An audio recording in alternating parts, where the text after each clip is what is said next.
दक्षिण भारत का वह कोमल शांत और हरियाली से भरा नगर महिला रोप्यम, जहाँ समय मानो स्वयं रुक कर विश्राम करता था। यहाँ के वनों में फूल झरते थे, जैसे आकाश की मुस्कान धरती पर बिखर रही हो। इसी नगर के सुदूर छोर पर पहाड़ियों के बीच एक प्राचीन शिव मंदिर स्थित था, वृक्षों से ढका, नदियों से घिरा और भक्तों से भरा हुआ। यह मंदिर न केवल भक्ति का केंद्र था, अपितु एक साधना स्थान भी था, जहाँ रहते थे एक महातपस्वी ऋषि वात्सल। उनका नाम तो ऋषि वात्सल्य था, परंतु जन जन उन्हें साधु बाबा कहकर पुकारता था। वात्सल ऋषि अत्यंत सरल, आत्मसंयमी और लोक हितकारी संत थे। उनका मन केवल भक्ति में नहीं, सेवा में भी समर्पित था। वे प्रतिदिन सुबह ब्रह्म मुहूर्त में उठते, जल से स्नान करते, प्राचीन शंख बजाकर दिन का आरंभ करते और मंदिर के शिवलिंग पर बेल पत्र और गंगा जल अर्पित करते। इसके पश्चात वे अपने झोले में कटोरा रख नगरी में भिक्षा हेतु निकलते। द्वार द्वार जाकर प्रेम और नम्रता से भिक्षा मांगते। वे केवल उतना ही लेते जितनी उन्हें आवश्यकता होती।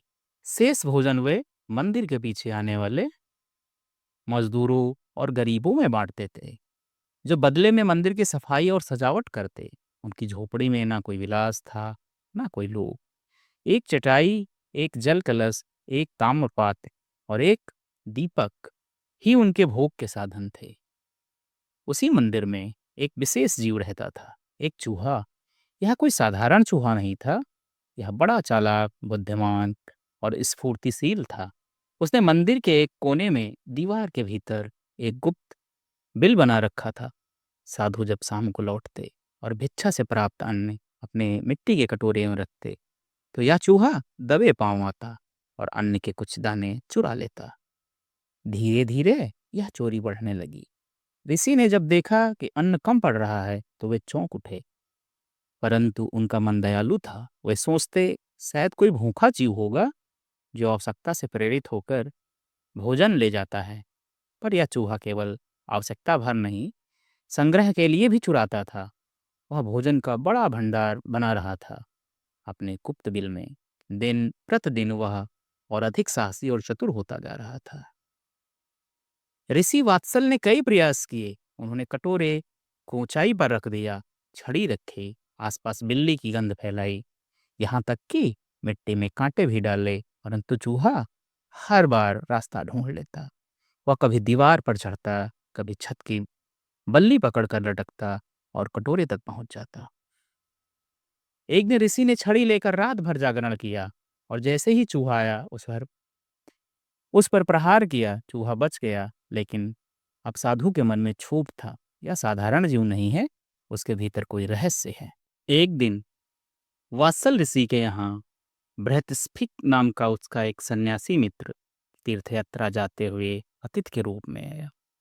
उसको देखकर वात्सल ने सम्मान पूर्वक अतिथि सत्कार किया। रात में वे दोनों घास के एक बिछौने पर लेट गए और धर्म कथा कहने लगे।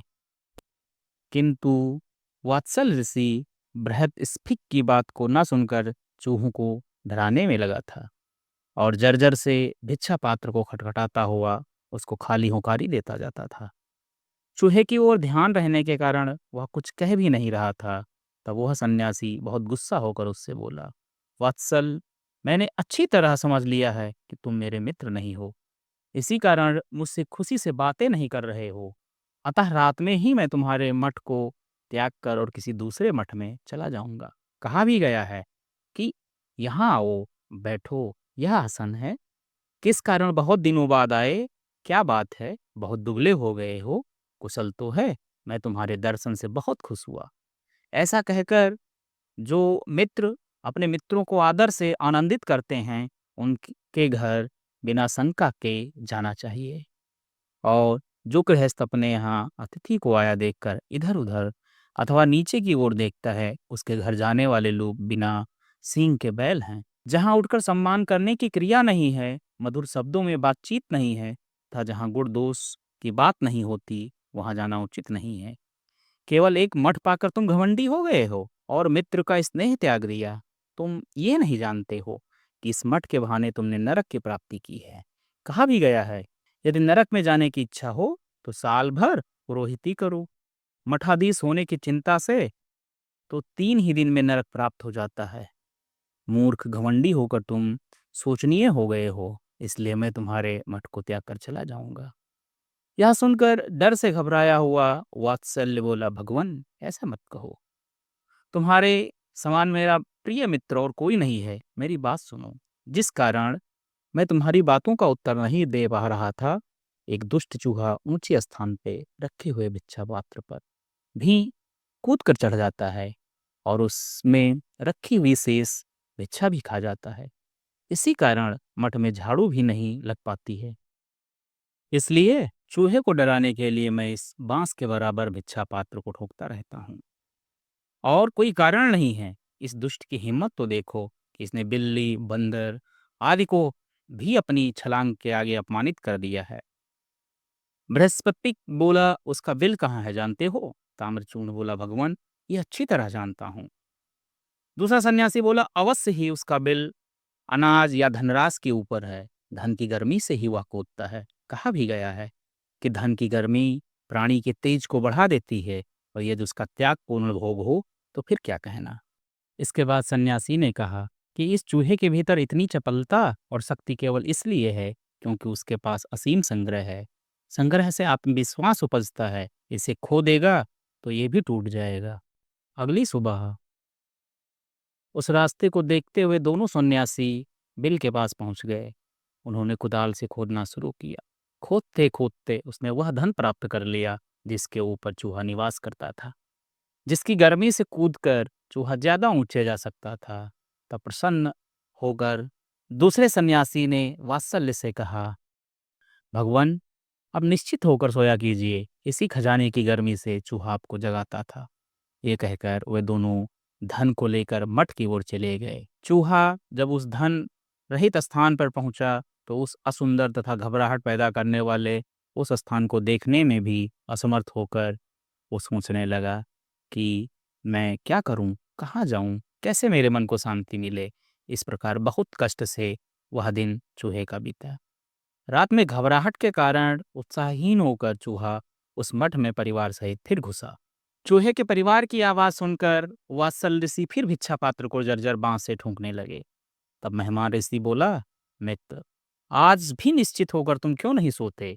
वात्सल ऋषि बोले, भगवान परिवार सहित वह दुष्ट चूहा फिर आ गया है। इसी के डर से मैं इस बांस से भिक्षा पात्र को पीट रहा हूँ। तब मेहमान ऋषि ने हंसकर कहा, मित्र तुम डरो मत। धन के साथ ही उसके कूदने का उत्साह भी नष्ट हो चुका है।